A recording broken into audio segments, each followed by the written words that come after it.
What's up, everybody? Here we are, next episode. I know I promised an ASTAT episode this, for this one. However, due to childcare scheduling conflicts, that's not going to happen. I'm sorry. It's just not. So we'll do it. It's going to happen, but it's just not going to happen for this episode. We then secured another awesome guest, and they got extremely sick. I'm talking super sick. And so that person will also get on here as well. So we had 2 guests that we had to reschedule, and that's okay. That's how it goes. So you just get me, and luckily I actually have some stuff to talk about. And so that's just what we're going to do then. So here's the deal.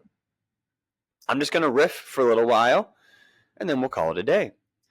Something I did want to talk about is some of the comments that we've got. So if you didn't know, we have all of our episodes, whoever we is, it's just mostly me. Tay helps a little bit, but it's mostly me.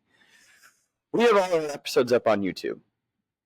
I'm very excited about this, and I wanted to have them all up before the ASTAT episode, which is still technically true. Did get them all up. But they're all up on YouTube, and that means you can now comment on the YouTube comment. Now, I think there are Spotify comments, but no one who's going to be looking at those. So we've got the YouTube comments, and we're not getting crazy views yet, even though we've got a decent library now. All 18 are up, and we started putting shorts out. So, that's pretty cool, but we've gotten some comments, and I went to share one with Tay the other day, and because it was very sweet, and I'm actually just going to pull it up for myself so that I can reference.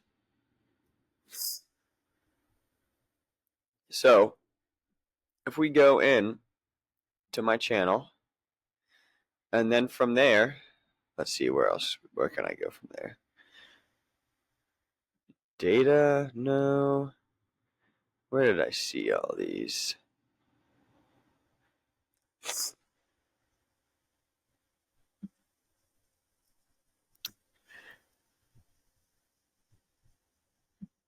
Oh, here we go.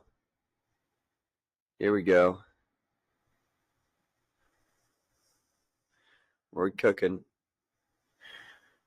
Nice. Okay. So the first comment was, this is really informative content, and it helped me a lot. Maybe this is not getting the success it deserves, but know that this just made my day. Very sweet comment. Now, when you go to their page, though, because they just have a normal icon, their username is FetusEater98. Questionable name, to say the least, but appreciate the kind words. However, upon clicking on this person and realizing what their username was, their profile picture was outrageous. It has a photo of a naked, overweight child under a table. Now, thankfully, you can't see anything that you shouldn't see outside of the fact that it is a naked child under a table. FetusEater98. I have some questions about what it is you've got going on. And let's see, what do we have here? Oh. Your uploader has not made this video available in your... Oh. Oopsies. So, that was strange. I showed that to Tay, and she didn't know what to make of that because of the weird photo. Other than that, only 2 other comments. So we've got a lovely little heart. Someone put a heart emoji. That was very sweet. And then someone commented about how they had achieved samadhi on one of our shorts. So we're getting some engagement here, folks. Someone but their grammar was poor. But that's what you get on the internet. You're gonna have some poor grammar, and you just that's okay. Yeah, I already experienced out of the body after meditating for a real long time, a couple hours. There was a comma in there, but don't think it really helped anything. So they had an out of body experience. That's great. But anyways, I'm just happy that all of the episodes are now on YouTube. That's super awesome.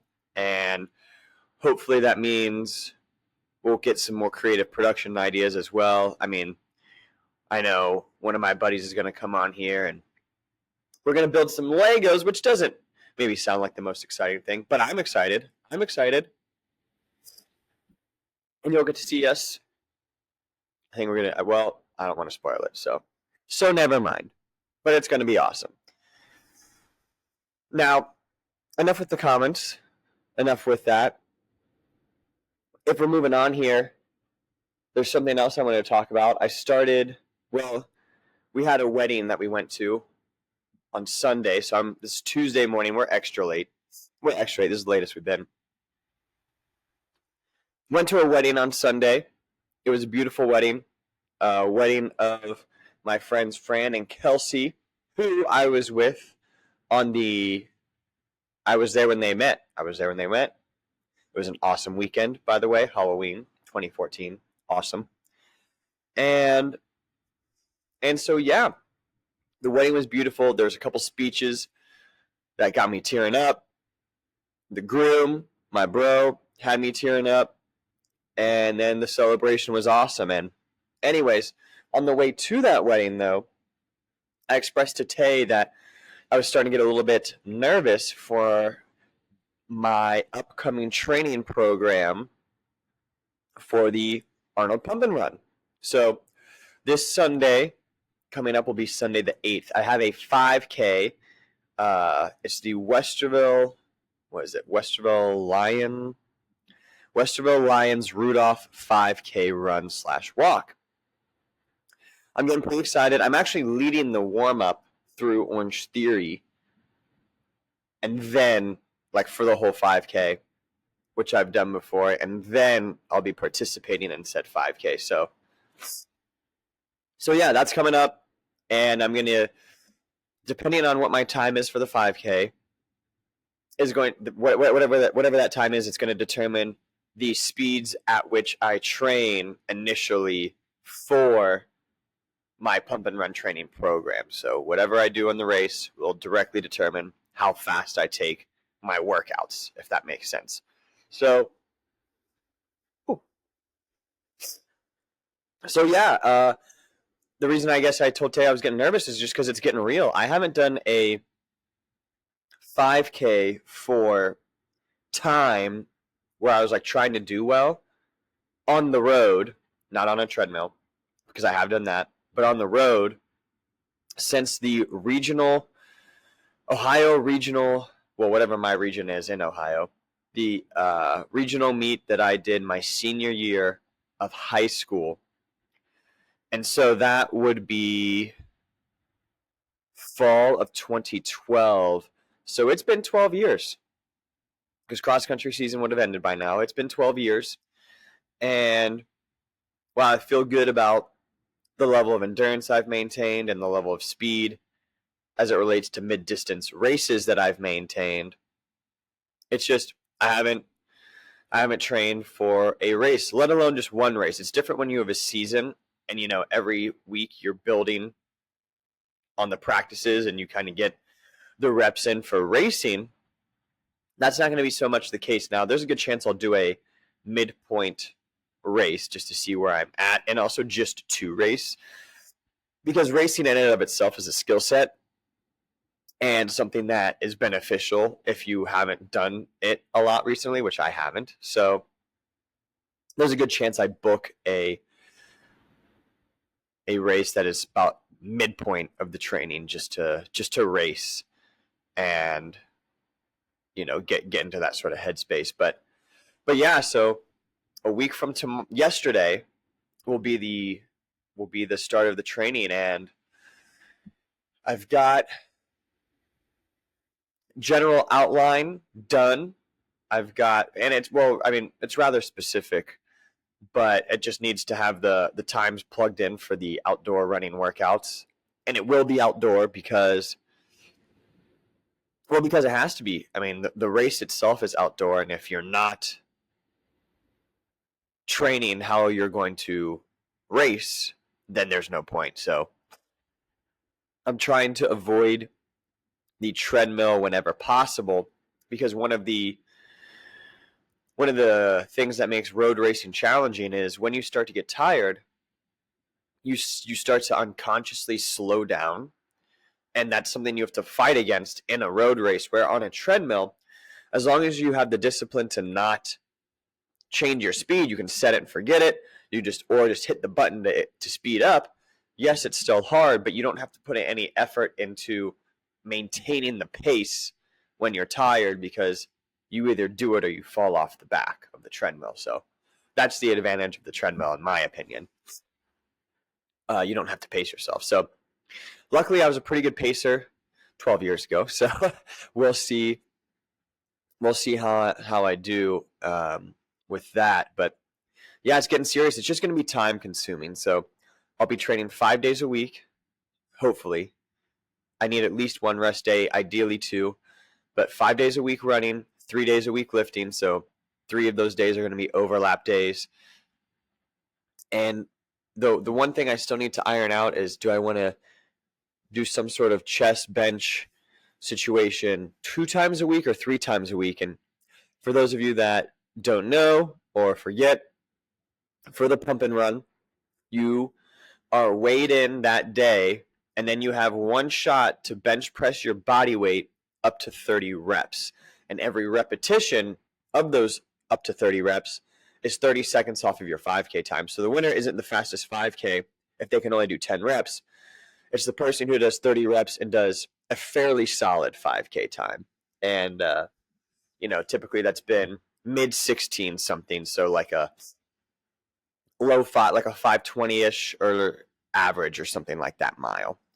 And so that's, if I did it tomorrow, I'd be top 20, but we're trying to go for better than that. And I think another reason I'm starting to get nervous is because I'm putting a little bit of my professional credibility on the line. I mean, I've been a personal trainer for 5 years certified, going on 6. I started training friends and family in 2014. That was 10 years ago. It was actually 2013, so 10, 11 years ago. And then, I think I started lifting weights with my dad when I was like 10. I mean, we had a basement similar to the one that I'm in right now, but there was a bench and a rack, and we've got dumbbell racks back there. Can't really see it, but just we had equipment, and my dad was always lifting, and I got into the lifting young. I mean, I could have been younger than 10 first time I got under the bar, but he might have waited till 10 to do some stuff. But regardless, I've been doing this a long time. I'm 29 right now. I'll be 30 in July. And yeah, but I haven't done anything competitive in 12, 11 years, really. And, I guess I've done some Orange Theory stuff that's sort of competitive, but more or less this is the first time in a while I'm putting myself out there. And obviously I want to do well, but also I'm hoping to, at the end of the 12-week program from, December 9th until the pump and run on March 6th or 2nd, I'm going to, keep a very detailed log of how I train. And then at the end, I'm going to make a little ebook, and then we'll sell it, and it'll be good. And so it'll kind of be Jake's hybrid training protocol for the pump and run. And so it's going to be very specific, but that's what I do. That's what I am good at, more or less, and I want to get better at it and then do well in the competition, so it adds even more credibility. You're like, oh, this is what this guy did to do well, and it worked. And so there's some personal and professional credibility on the line there. And my buddy Dan Hopwood, who was on the show a couple of times and who I'm talking to tonight, he his supplement company is hoping to sponsor me. Hopefully they're looking to have some samples by March, and he wants to send them my way, and it makes sense because it's a supplement for hybrid athletes, and so it's perfect. But you also want to do well because he's investing a little bit into me, and so uh, just trying to get locked in. No smoking or drinking, none of that sort of thing. I don't buy alcohol. I don't store it in the house. I like to get drunk, but I just don't like being hungover, and the cost of the hangover is too much. I just don't have a day to spend anymore. Even a morning, like there's a morning where I wake up and I'm like, oh, I don't want to do stuff, and I don't. That feeling of not doing the thing that I said I was going to do just makes me feel so much worse, especially if I'm hungover, that I would just rather not be hungover and do the things I said I would. So not going to be too big of a problem there, but just, New Year's is coming up, all that, just not going to do it. No drinking, no smoking, anything until after the program's done. So that's going to be 12 weeks, and not too long of a time, but yeah, I think just between the training and work and dadding, and then a couple other things that I'm doing that I have to do, otherwise I wouldn't do them. It's just going to be a lot. It's going to be the most busy I've ever been, probably. So it's just a new challenge, though, and I'm excited, but a little nervous for it. And so yeah, that's coming up here very soon, and we'll see how it goes. But y'all will stay updated. I'm excited more than anything. My dad did the pump and run a couple times growing up. My buddy's stepmom won the pump and run a handful of times for the females. So, and she doesn't know that I'm doing this, so that'll be a surprise for her. But yeah, so that's what we got going on. We got a little sip of this stuff. We got Darth Vader. Oh, it says Star Wars. Darth Vader on the other side of my Star Wars mug.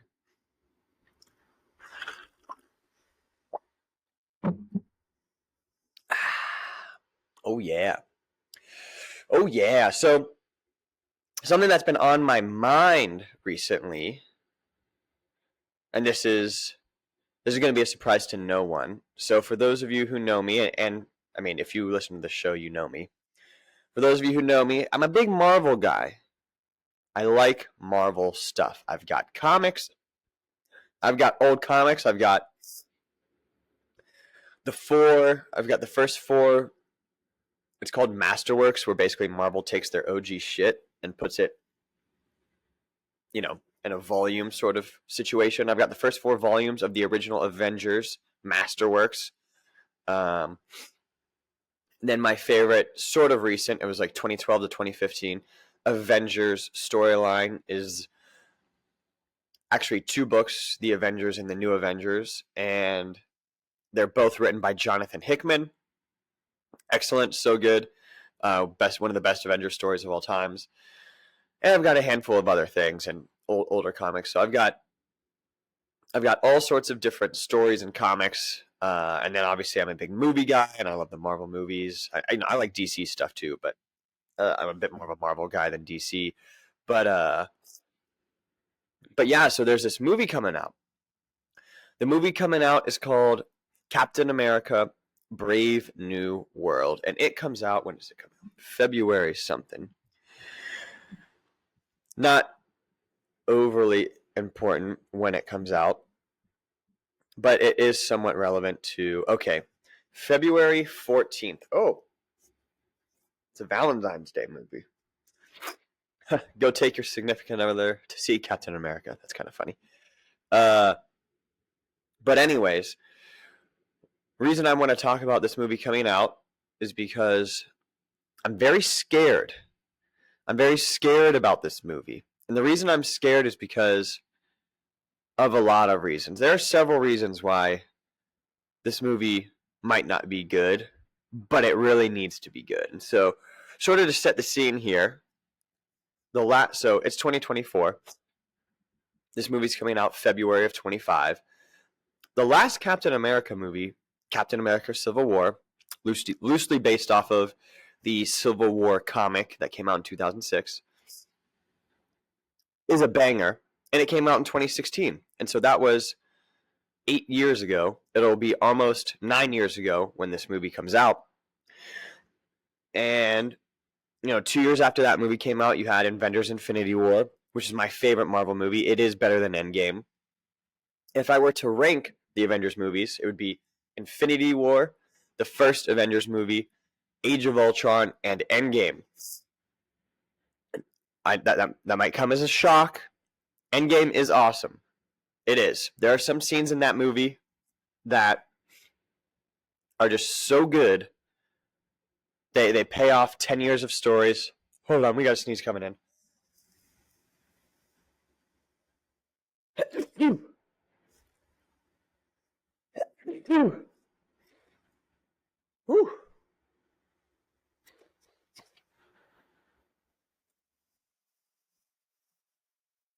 Oh.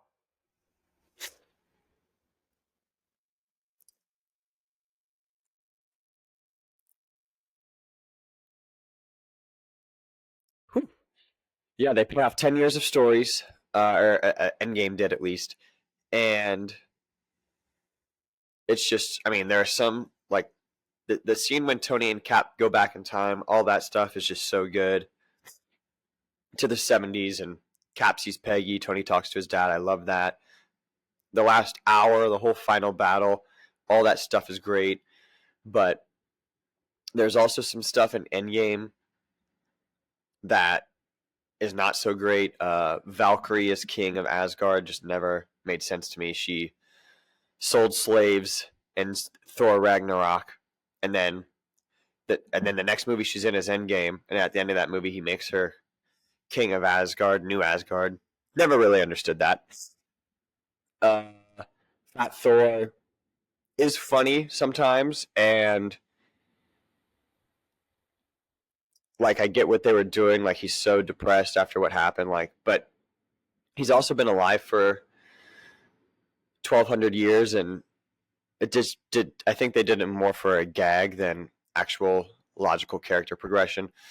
Smart Hulk, I get why they do it. That's definitely where that was building up to, but it doesn't really play that well. Anyways, outside of those problems. Anyways, well, that's why it's the fourth for me for Avengers movies. But anyways, so you had Captain America Civil War, Infinity War, then Endgame. So Infinity War in 2018, Endgame in 2019.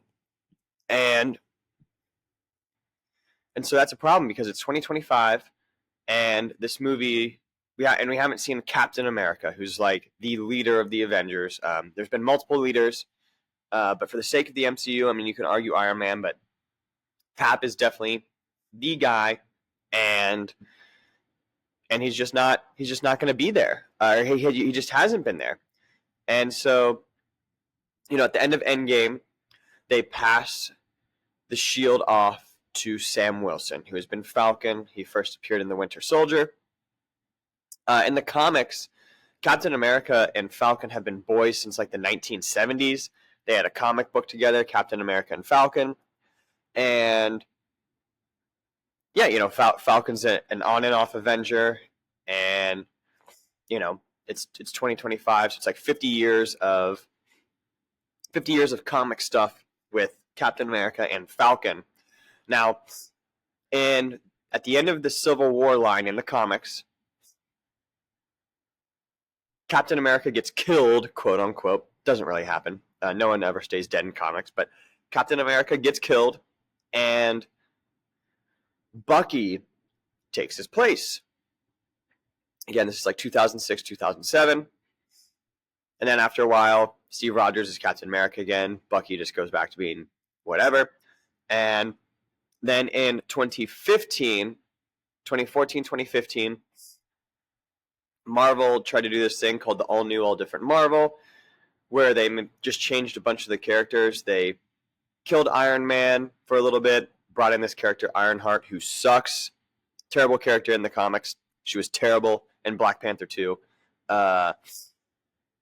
They made Jane Foster Thor. They made X-23 Wolverine. They made some other girl that's not Janet Van Dyne, the Wasp.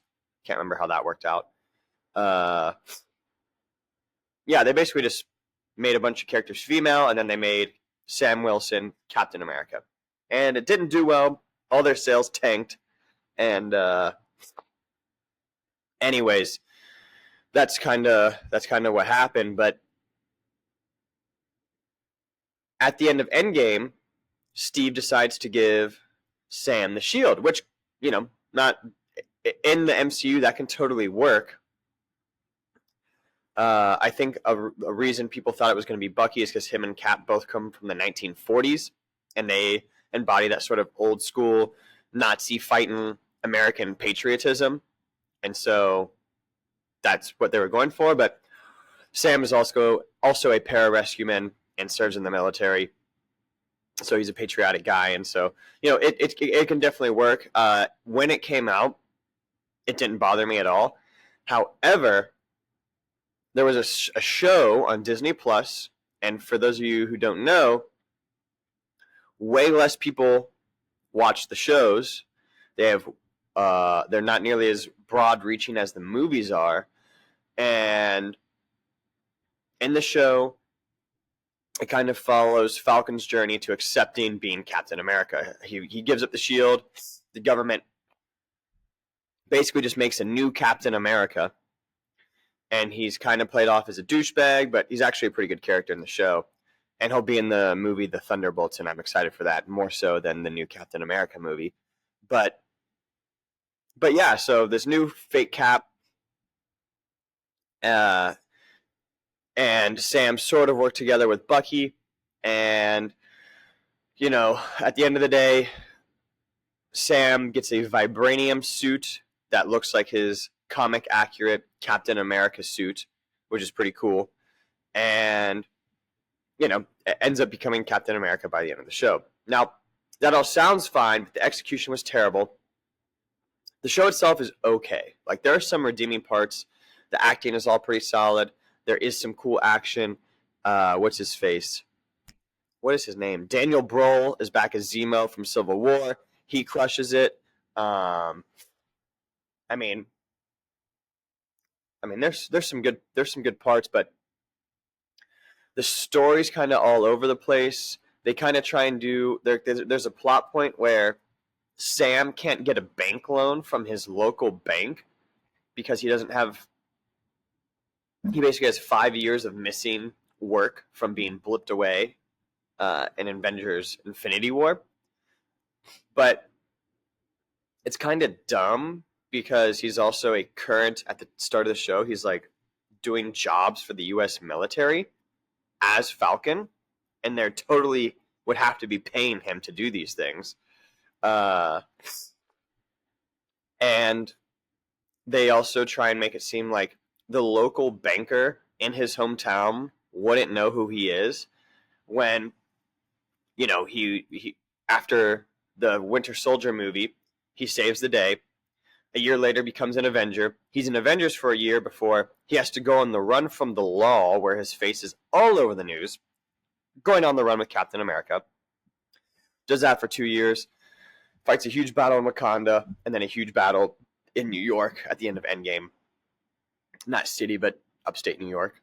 And so there's no way that a banker from his local town wouldn't recognize him.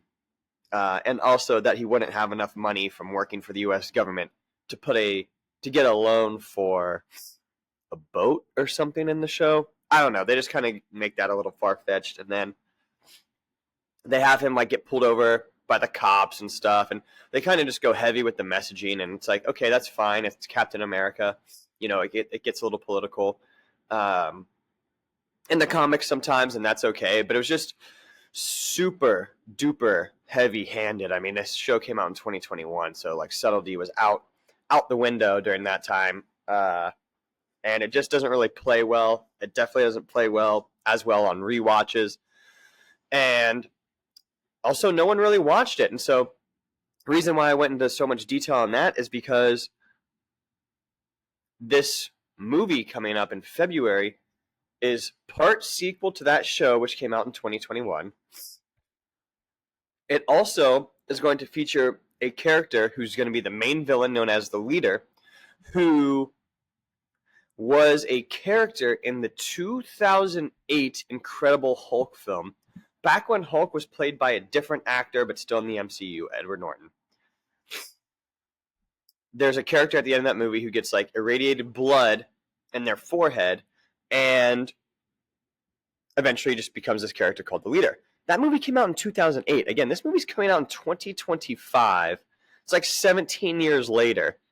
It's crazy. And then there's also a character from Falcon and Winter Soldier, Isaiah, who's like a black super soldier from the 50s, and he actually had a good emotional payoff by the end of the show, but he's also in it. And then you've got Harrison Ford playing Thaddeus Thunderbolt Ross, because the actor William Hurt sadly passed away, and he'll be turning into the Red Hulk because of something the Leader's doing. There's also a second Falcon from the Falcon and Winter Soldier show who kind of gets introduced then. So there's going to be Captain America with wings and then Falcon with wings, two wingsuit guys. And then also there's this giant space god that at the end of the movie Eternals was busting out of the earth and then was frozen into something that is also going to be featured. So it's an Incredible Hulk sequel. It's a sequel to Falcon and the Winter Soldier on Disney+. It's a sequel to Eternals, a movie that I like but no one else does. And basically there's just a lot going on in this movie. Now, it's got all those story beats. Here's the sad reality of the production of this movie. So they filmed it. Whenever they started filming, they got most of the way through. And then I don't think it tested well, and the writer's strike happened. And when they came back, they basically reshot almost the entire thing. Cast members are like, yeah, we basically shot two different movies. And so they basically reshoot it. Then, let's see, the first trailer came out in July around Comic-Con. So before Comic-Con, they had done like 8 weeks, a third round of like 8 weeks of reshoots, like 2 months, where they added Giancarlo Esposito, he's an actor, to play a leader of a secret society in the comics called the Serpent Society. So they do this third round of shoots, and then literally like a week ago, reports surfaced that they're going to do even more reshoots because the reshoots that they did to help bridge the gap between the first and second round of shooting aren't making sense, and the story's kind of a mess, and people don't know what's going on. So they're doing a fourth round of shoots now? I don't know, and I don't know how long it's lasting, but the budget for this movie is knocking on the door of $400 million. $400 million for a Captain America movie that has a lot riding on it. It's the sequel to like 5 things, and it kind of has to set up what is happening for the universe, because all the Avengers have kind of been doing their own things in the universe, which is fine, but we haven't had like a real unifying story, and you don't really know what's sort of happening. You don't know we know that there's Avengers movies coming out, so we know what it's building to, but they weren't always building towards that, because these Avengers movies have gone on a massive overhaul, with Robert Downey Jr. now playing Doctor Doom, which could be cool. It could be cool. I know some people are upset, but it could be cool, I promise. My nose is runny as fuck. But anyways, yeah, it's just, it has to set up the current state of what the Avengers are doing, because there's Captain America Brave New World. Then there's a movie called The Thunderbolts, which is going to be sick. I'm excited about that. But it's got a bunch of characters that nobody knows about. They're all characters from post-Endgame. Some of them from Disney+. some of them are like side characters in movies. The only character who's not is Bucky, so Bucky is going to be in that, and that's going to be good. But you have the Thunderbolts, and then a Fantastic Four movie, which is set in an alternate universe, but it'll cross over. And then, fuck, what comes after that? Is that it? Do you just have those two movies? Let's see here. I'm pretty sure that might be it.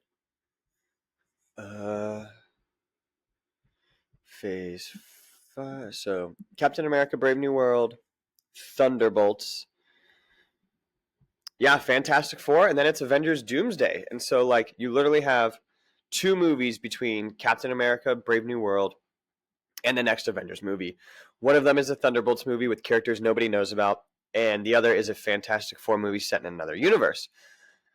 And so this movie, this Captain America movie, has to sort of address the state of the Avengers. And so, because if it doesn't, we're just going to go into Avengers Doomsday, and they still have to reassemble the team. Like, there's just so much plot legwork and setup that has to be done that just hasn't been done the past 6 years.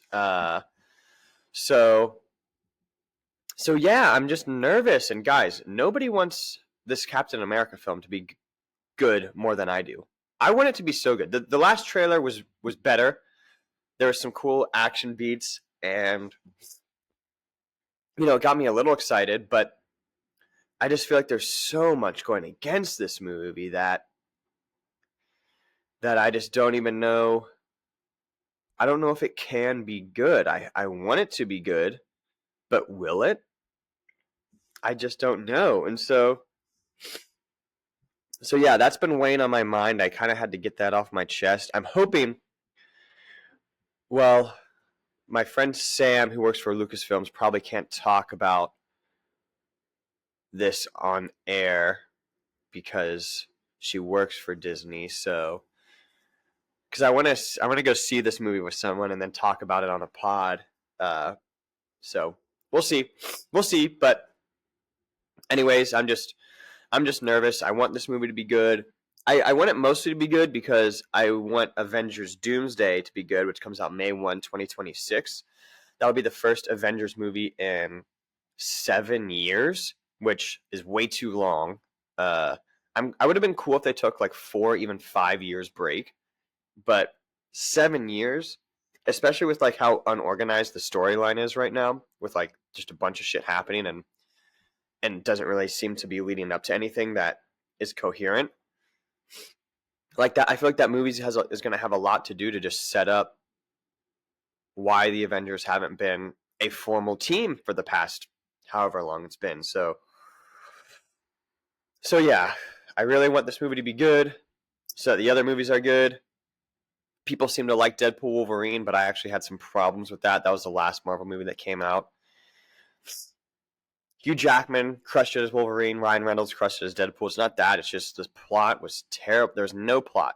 There's no plot to Deadpool Wolverine. Like, the stakes that they base the movie on, they just resolve itself.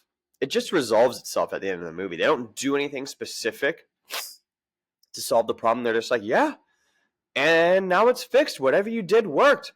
And it's like, whatever they did worked. Like, they didn't do anything. The lady was going to destroy their timeline, but it was already decaying. And then they stopped her from destroying it, even though it was already decaying. And then that made it better, but it was already decaying. You can't think too much about it if you watch the movie. You just have to, like, there's some cool cameos, and I think that all should have been kept, but the actual plot and him, he's like not Deadpool at the beginning of the movie, and like the reason for him not being Deadpool is stupid. Like, it doesn't make sense. And so yeah, fun movie. It is hilarious. Hugh Jackman crushes it again. The movie wouldn't be good if he wasn't in it. That's for sure. But but they could have put him in it in a better way because he plays a different Wolverine, and it's like a terrible Wolverine. Not that everyone in the movie says this is the worst Wolverine. What he did is unforgivable, and what he did was just like get hammered at a bar, which like all Wolverines do. And so I was just like, okay, this fucking sucks. But anyways, whatever. That's my Marvel rant. So we'll kind of move on. Yeah, I mean, that's really all I want to talk about. Pump and Run update, the Marvel shit. All the episodes are on YouTube. What else do we talk about? Oh, the comments. Yeah, that weird fetus eater one. But yeah, folks, if you could, we're trying to get all of our social media in a line, in a row, our ducks in a row from a social media perspective. So I re-downloaded X, formerly known as Twitter, which I haven't had since around like 2021. I just didn't care about Twitter anymore. It was a waste of my time, so I deleted it. But I brought it back. I unfollowed a bunch of stuff, so it's not wasting my time. And basically, I'm going to use my Twitter, my personal Twitter, at Jake F. Prime, to kind of give like Fowler and Friends updates, when new content's coming out, that sort of thing. So if you go follow that, if you're listening, at Jake F. Prime, if you have X, that would be awesome. We started posting YouTube shorts to coincide with our Instagram reels. And so trying to get all that synced up and grow the channel. So if you guys could go to YouTube, if you have a YouTube, and subscribe, that would be awesome. That really helps the algorithm boost what we're doing. And so it's at Fowler and Friends. You can just find Fowler and Friends. You know, play some videos in the background while you've got friends over. Get those plays up. Any sort of like, share, or comment on both YouTube and Instagram is super helpful. And yeah, I mean, we're just trying to grow the channel. It's come up season, folks. And, you know, this with the pump and run and all that, it's definitely come up season. Even if come up season is 3 years long, it's all good. Sometimes there's a long winter like in Game of Thrones, and we'll get through it. But appreciate the support that's been happening so far. And yeah, that's all I got for you, folks. Thank you so much for tuning in. I will catch you on the next one. Ass Tap maybe. It's definitely coming soon. Later, folks.